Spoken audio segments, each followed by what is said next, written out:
Hello everyone, আসসালামু আলাইকুম। ওই যে সৌদি আরবে বুফিয়াত আসছি, স্যান্ডউইচ খাবো। এই যে স্যান্ডউইচ দোকানে আসছি ঘুরতে ঘুরতে। কটার সময় গেছিলাম? মাগরিবের আগে। এখন বাজে 8:30, বাংলাদেশে 11:30। এসার আজান দিচ্ছে, এখন নাস্তা খাওয়ার সময়। এখন আর আমার হাজব্যান্ড গেল নাস্তা আনতে, মানে স্যান্ডউইচ খাবো। এই দোকানে স্যান্ডউইচটা বুফিয়াত স্যান্ডউইচটা মজা লাগে।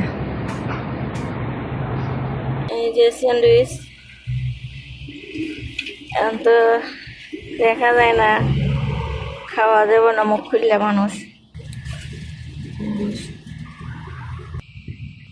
আসছি তাকে দোকান